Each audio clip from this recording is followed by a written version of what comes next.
Hello, ladies and gentlemen, and welcome to this surprise edition of the Bunnycast podcast. Now, if you've subscribed to this podcast for a while, you will have realised that pretty much every edition is a surprise edition because I do not do them on any form of schedule. I disappear for months on end and then boom, they're back.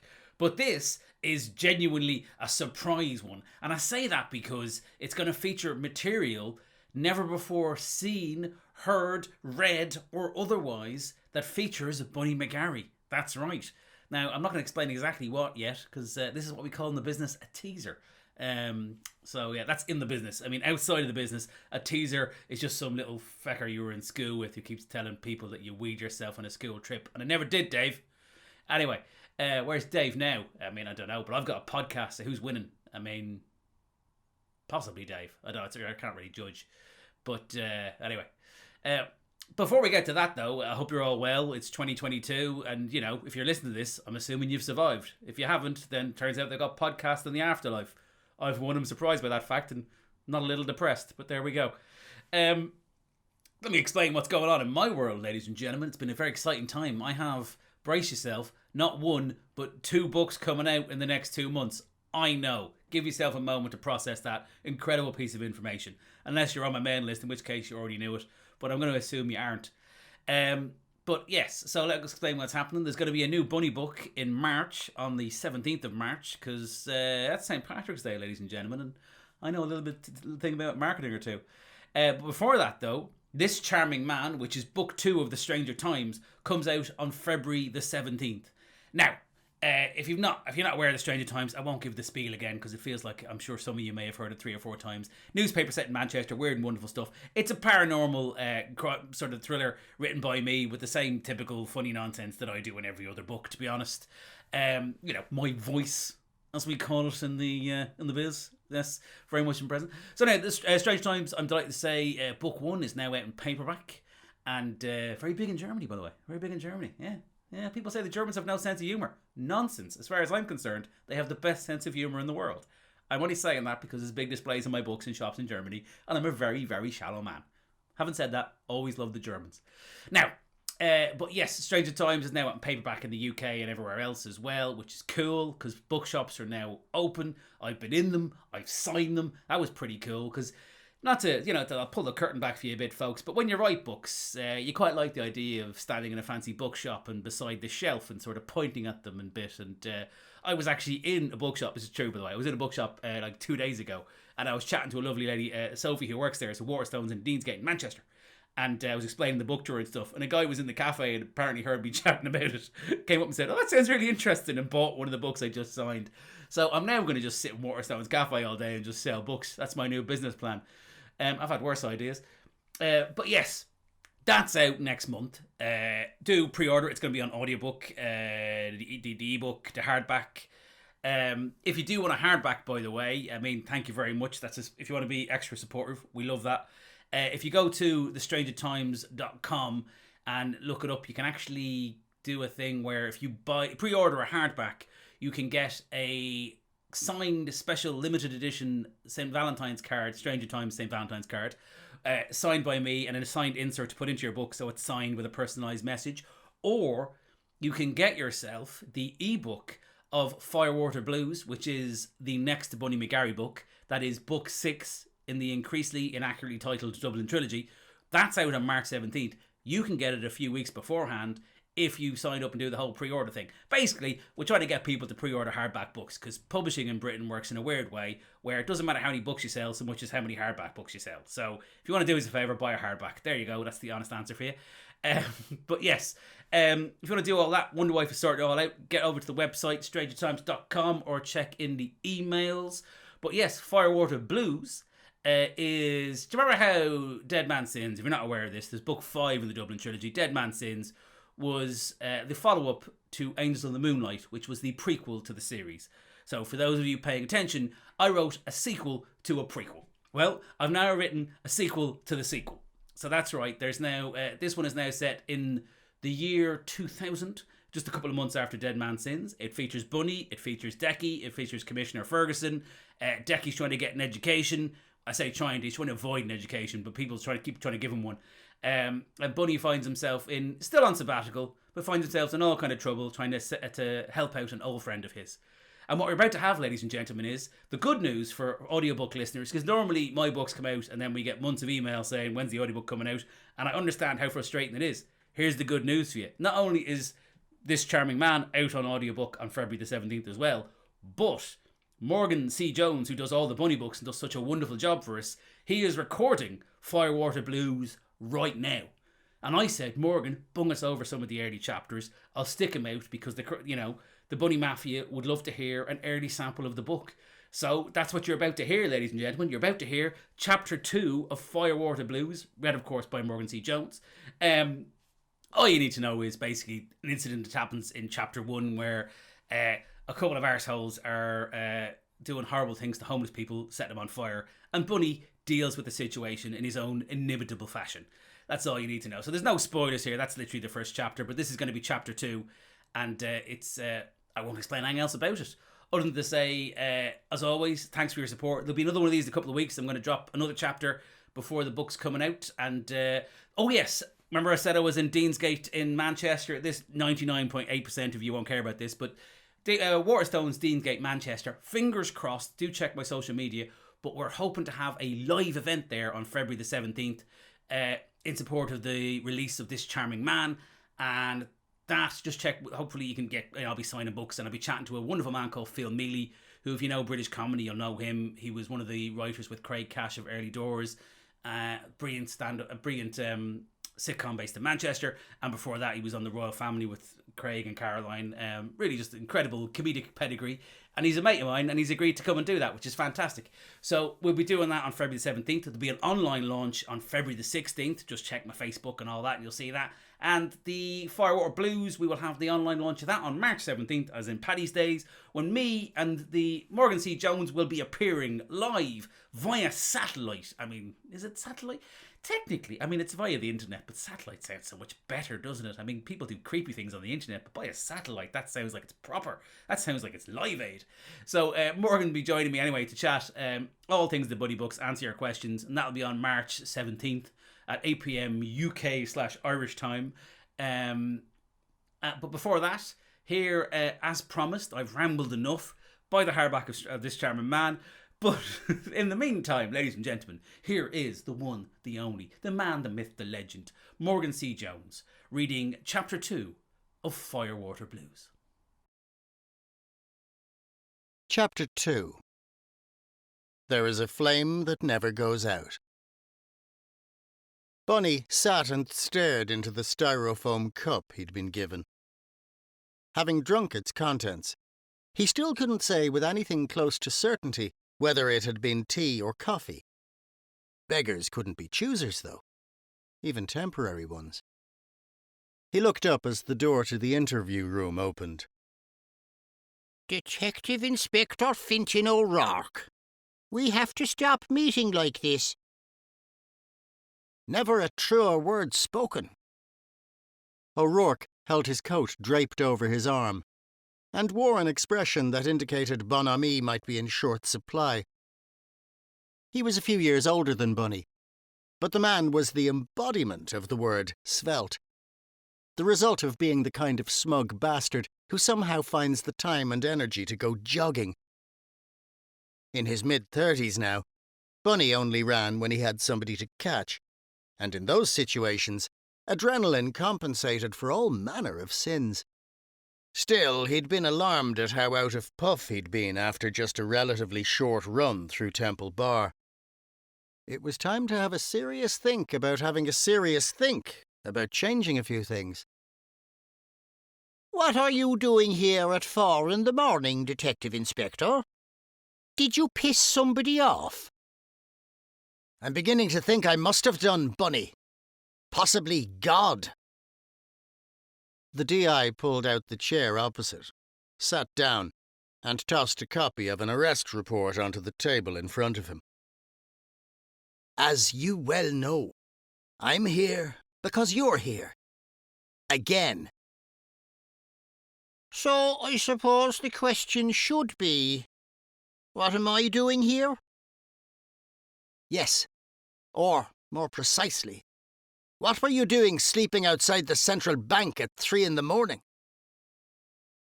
Bunny shrugged. I wasn't actually asleep. I was only resting. O'Rourke rolled his eyes.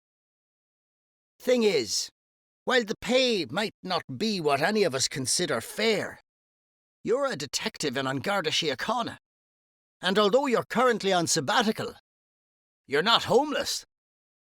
I've been to your home. You have? Agreed Bunny. In fact, you were part of a raid on it a few months ago. You know that wasn't me. Bunny drummed his fingers on the table. Would you believe they've still not paid me for the new front door? Or that ceramic duck they broke? That was a present. A good one? No, but 'tis the principle of the thing. Even for you, this is one hell of a way to lodge a complaint. O'Rourke leaned forward, put his elbows on the table, and held his face in his hands. I am so far beyond tired at this point, Bunny. I could really do without this shit. Don't blame me. I didn't call you. No, but the powers that be have decided that you're a problem. What's worse, for reasons I don't understand, they've made you my problem. He raised his hand to stop Bunny's objection before it started. I know. You don't see it that way. What a shock. How about... O'Rourke drew back and wrinkled his nose. What the hell is that smell? Bunny folded his arms. I'm under cover. O'Rourke waved a hand in front of his face and gagged. Nobody needs to be that convincing. Besides, a minute ago you were only resting, and now you're deep under cover. Which is it? Bunny said nothing to this. Condolences, by the way, said O'Rourke. I hear your little hurling team got demolished in that final you made. Bunny's eyes narrowed, and O'Rourke sensed that maybe there were some buttons you didn't press. Fine, O'Rourke conceded. Moving on. First off, other than being an awkward sod, why did you feel compelled to get involved? Involved in what? It was clear from O'Rourke's face that the jousting section of their chat was over. Bunny shrugged. Mickey Flynn is a friend of mine. This elicited a blank expression from the DI until Bunny added, Homeless gentleman. Currently in the matter with 2nd and 3rd degree burns over 60% of his body. O'Rourke nodded awkwardly. It isn't my case. Whose is it? There's a task force of about 24 bodies working on it. Is that right? It is, said O'Rourke. By way of explanation, he added, It got a lot of press, and it might be an election year. Bunny laughed. It's Ireland. Every year is an election year. Ain't that the truth, said O'Rourke. But seeing as our current Taoiseach is hanging up his expense-claiming pen, and with the party conference this weekend to decide the next one, well, everything's a bit political at the moment. Still, it's great to see we're pushing the boat out to take care of the homeless community in these stressful political times. 24 officers on this task force, is it?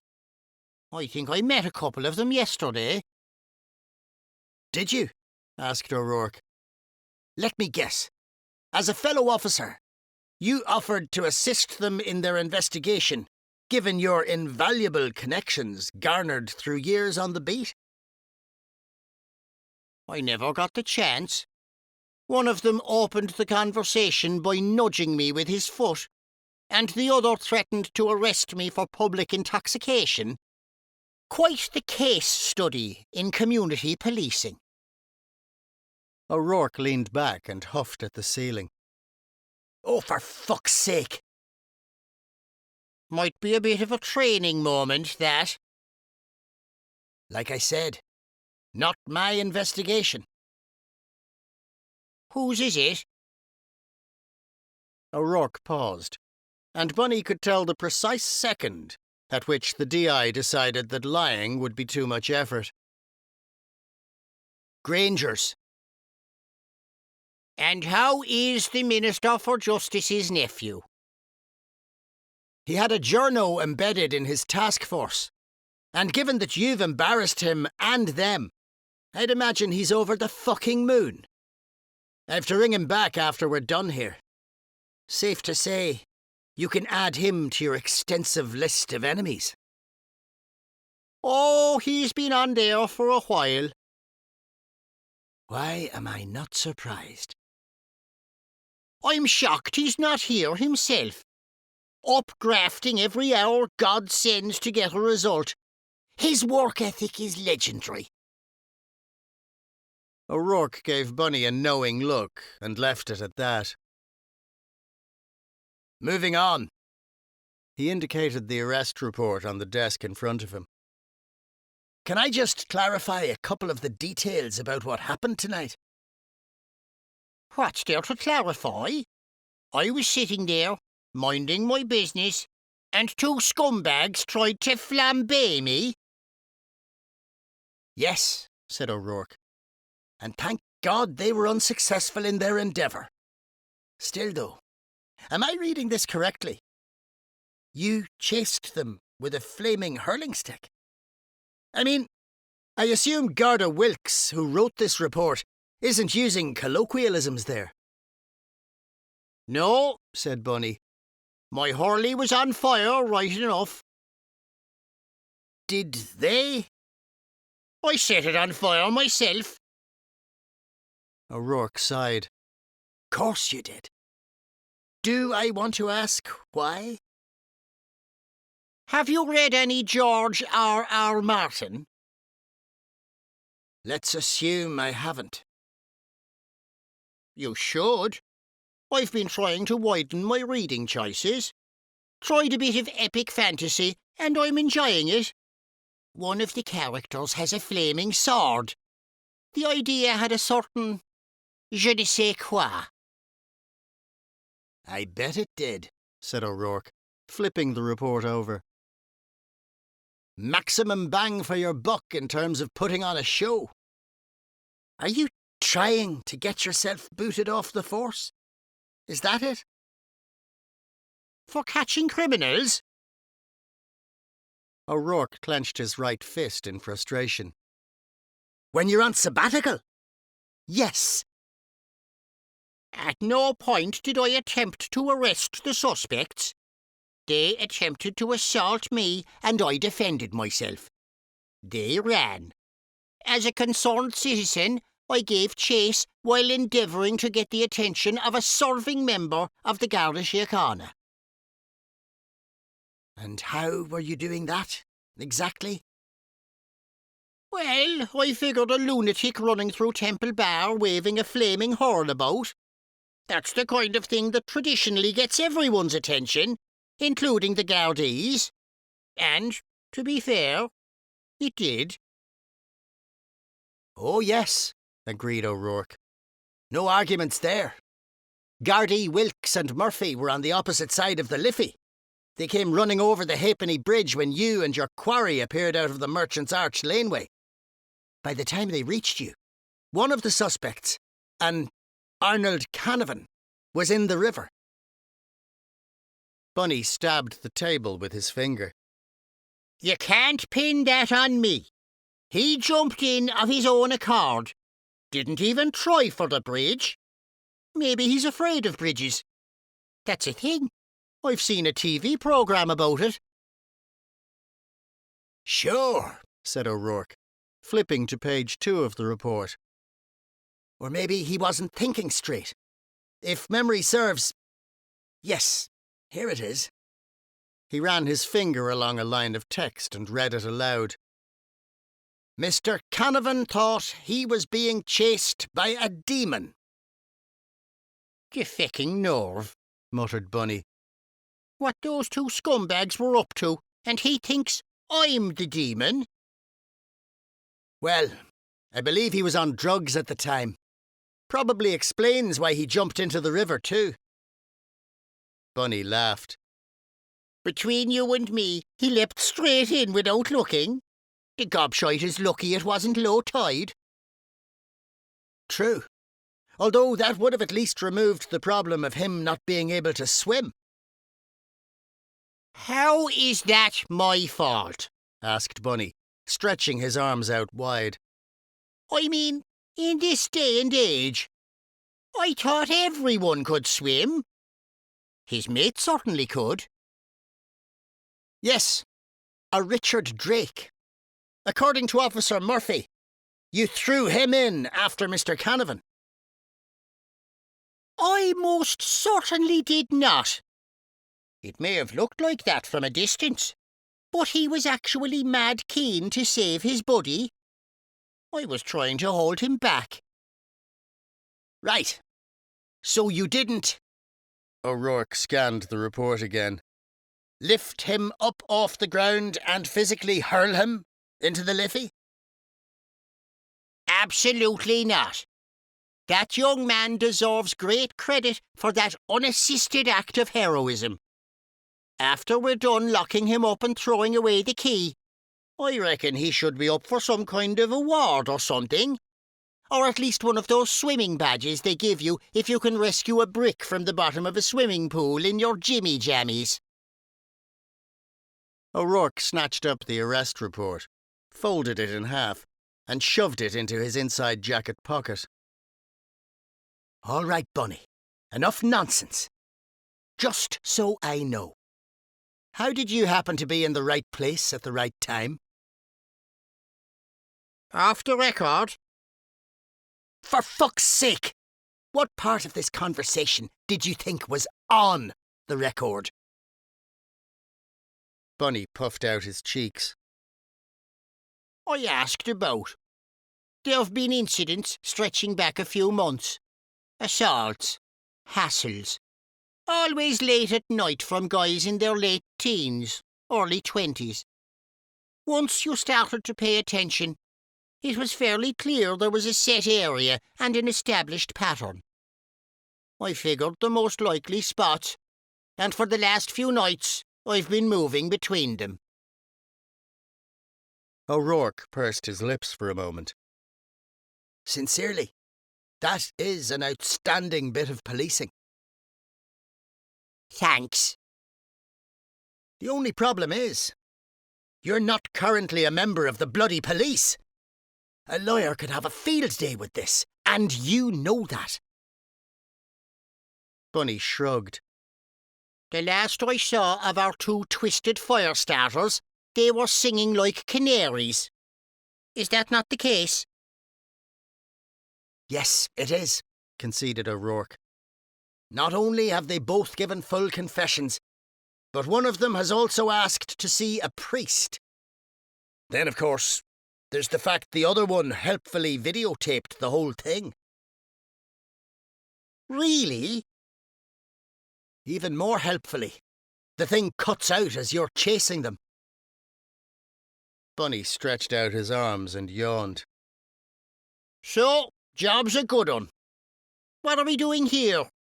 Doesn't seem like there's any reason for you to have been dragged from the loving embrace of your wife. How is she, by the way? Still hates you. Hate is a very strong word. You got into a fight with a large wading bird at our wedding. Seriously, is she still going on about that?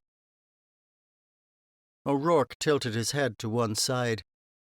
Women get very touchy about people fucking up their wedding day. Until she has another one. Don't expect to make the Christmas card list. Bunny scratched his armpit. So, can I get out of here then? I'll be honest, I've never appreciated the idea of my own bed more. And even I think I could use a shower. We can all go home once you've seen sense.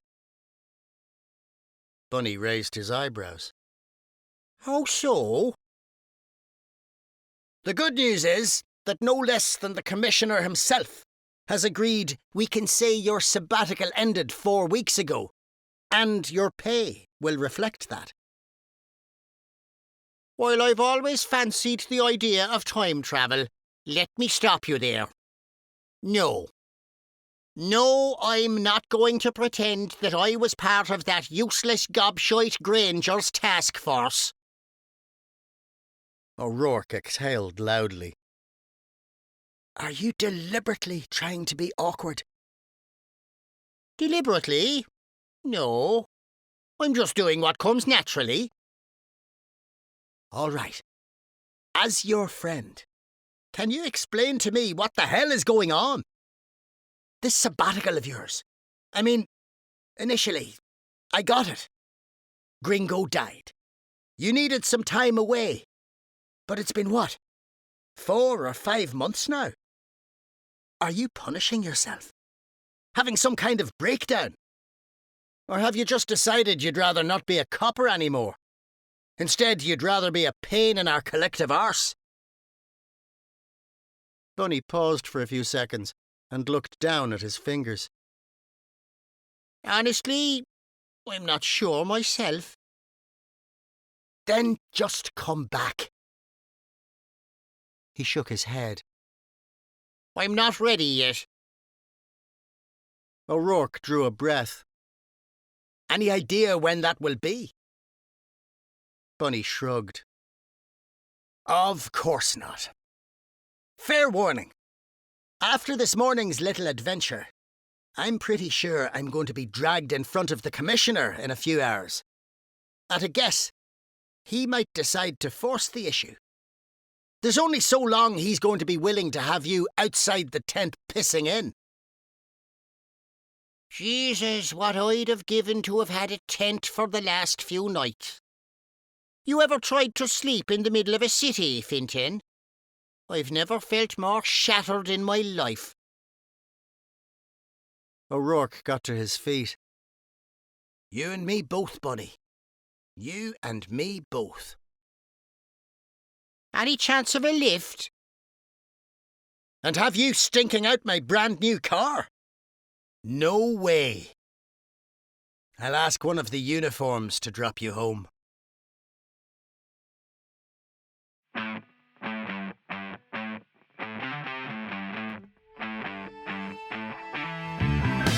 Thanks for listening to the Bunnycast. If you'd like to hear more, then please subscribe and leave a review on iTunes or wherever else you get your podcasts, as that way we know you want them to continue. The audiobooks of all the Dublin Trilogy are available from Audible, iTunes and anywhere else audiobooks are sold. This podcast is written and presented by me, CK McDonnell, with the stories being read by Morgan C. Jones. The audiobook production is by Sound Entertaining Limited, podcast production is by Richard Massera, with the artwork done by Wonderwife. Copyright everything bar the music, McForey Inc. 2018. And speaking of the music, the killer track you're hearing right now is from Honour Among Thieves, a new band that is a merger of the Bible Code Sundays and Brand New Zeros. Do check them out.